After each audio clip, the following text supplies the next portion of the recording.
Have you ever changed your beliefs or attitudes because of something you have done? After making a tough choice, maybe you became even more positive about what you chose.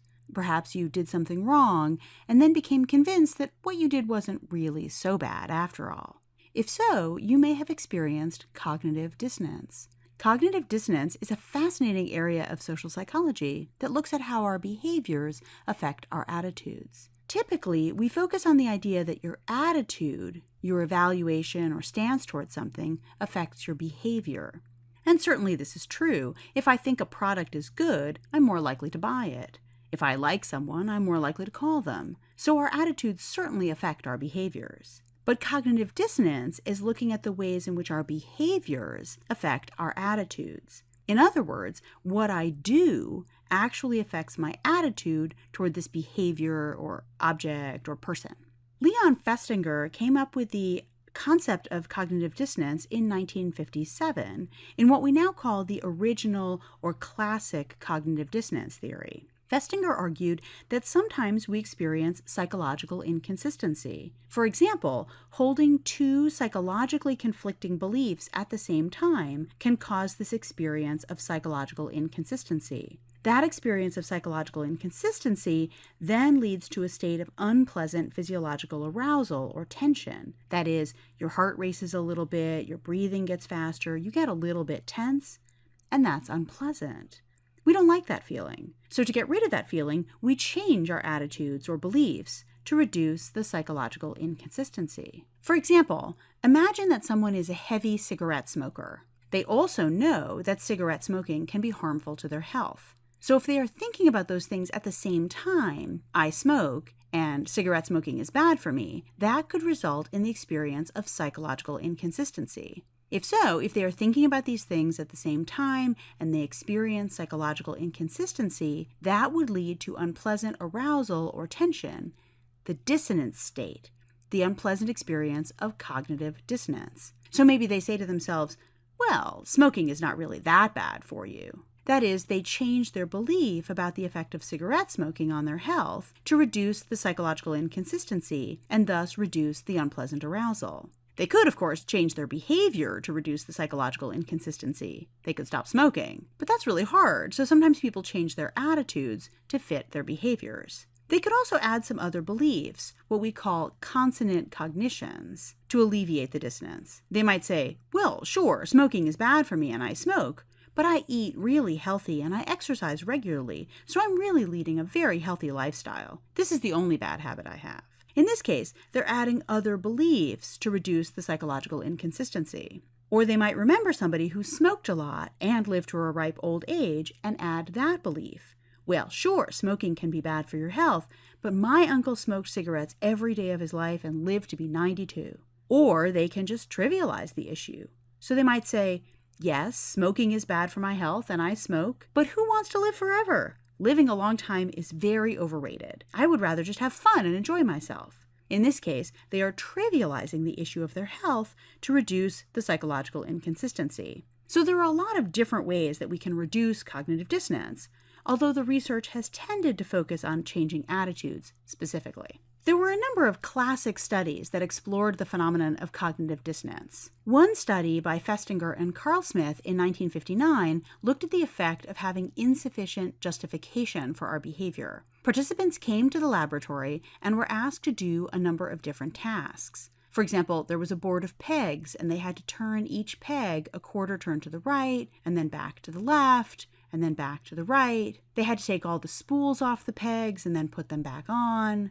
That is to say, the tasks were really, really boring. It was an incredibly boring experiment.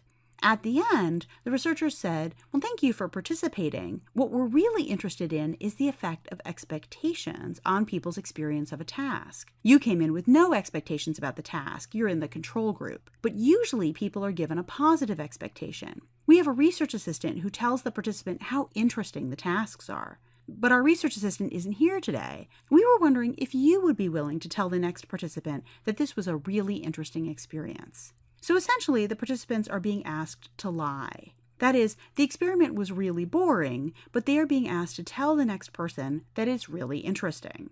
The participants were paid either $20 or $1 to lie. All of the participants told the next participant that yes, indeed, this was a very interesting task. They got paid, and then they were asked to rate how interesting the task actually was. You might expect that people who were paid $20 would rate the task as more interesting than those paid $1, because reward theory predicts that the bigger your reward, the more you will like something.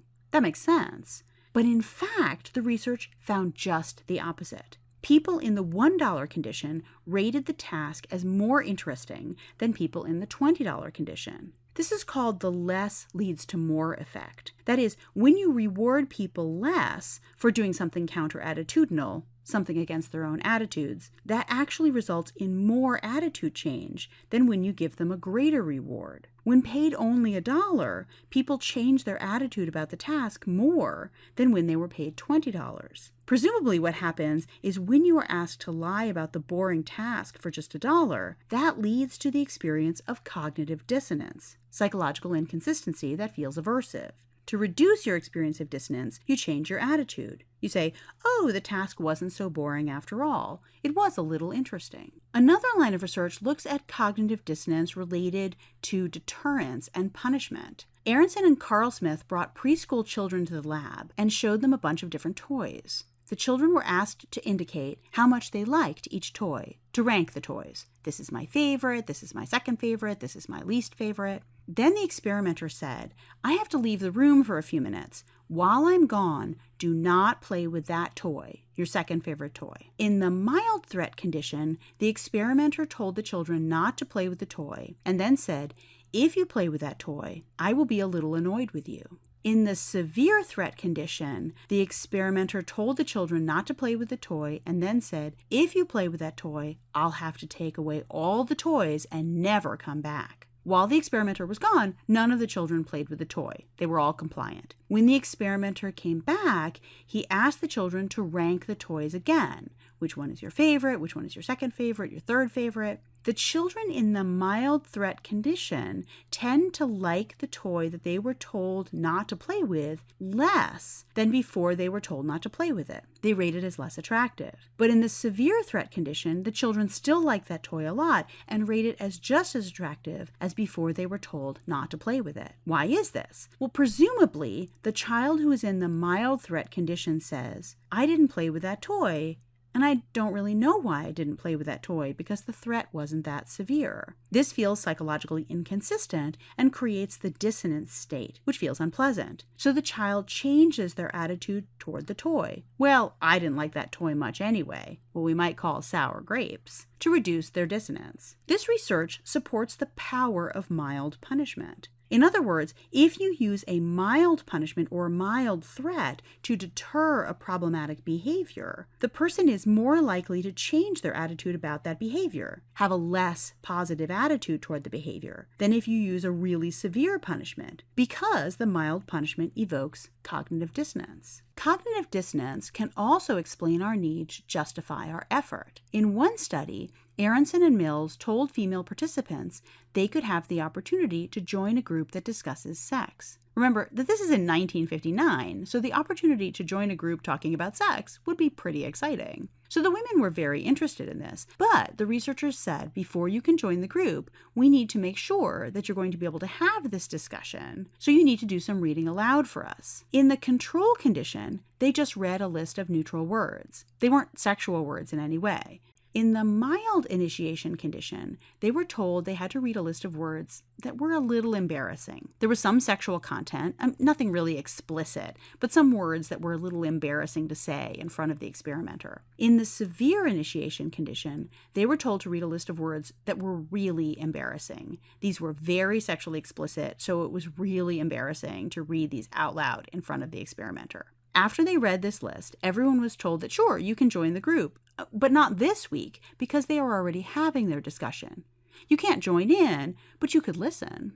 So they were allowed to listen to what they thought was the group having a discussion about sex, but in fact, it was a tape-recorded discussion, and the researchers made the discussion really boring. The people were talking about the sexual behavior of animals, it was stilted, people were stumbling over their words. In short, it was a terrible discussion, and it didn't sound like a very interesting group. After listening to this discussion, participants were asked to rate how interesting they thought the group was. Now, you might expect that those in the mild initiation condition might like the group better because they didn't have to go through so much. However, the study found that people in the severe initiation condition rated the group as more interesting than those in the mild initiation or control conditions. This is presumably because having to go through a really embarrassing experience to get into a boring group is psychologically inconsistent, leading to the dissonance experience and aversive arousal, so you change your beliefs to reduce the arousal. Well, this group wasn't so boring. There were some good aspects of the group. By thinking the group is more interesting, you reduce your dissonance. Now, you might think about some of the contexts in which people do have to go through initiations, such as the hazing that is used by some groups, or going through boot camp to get into the armed forces, or even the long, grueling hours put in by medical students and lawyers trying to make partner. These could be seen as types of harsh or severe initiations that might, in part, be used to try to encourage you to think more positively about the profession or the group. I'm not saying I agree with hazing, but you can see how it might serve a social psychological function. Yet another time we might experience cognitive dissonance is in the process of making decisions. Sometimes, if you have to make a particularly difficult and irrevocable decision, that might evoke dissonance as well. In one study by Brehm, he had female participants come in, and they had to rate how attractive or desirable a variety of household products were. Here's a toaster and a coffee maker and a sandwich grill. How attractive are these items to you? Then the researchers told them that they could choose one of the items to keep. In one condition, the choice was difficult because the two items that they were allowed to choose between were both very attractive, very desirable items. I get to choose between the toaster and the coffee maker, and I really like both of those. In another condition, it was a pretty easy choice because one item was rated by the participant as very desirable and the other was relatively less desirable. I get to choose between the coffee maker and the sandwich grill. I really liked the coffee maker, but I didn't really like the sandwich grill so much. After they choose their items to keep,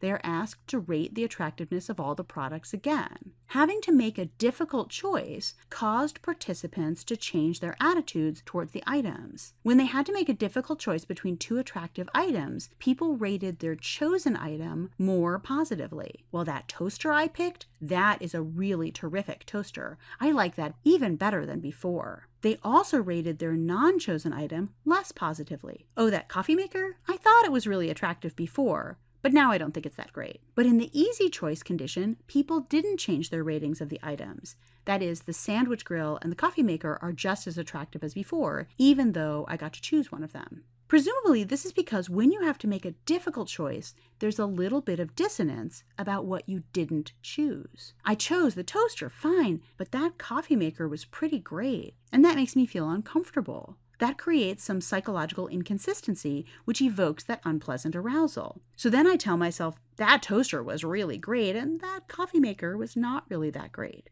By changing my attitudes towards these items, the sense of dissonance is reduced. Other researchers have found, for example, that people are more confident about a bet at the horse track after they've made the bet than before they make the bet. So when they are standing on line, they're not quite so sure about their choice, but after they make it, they are really sure that this horse is going to win.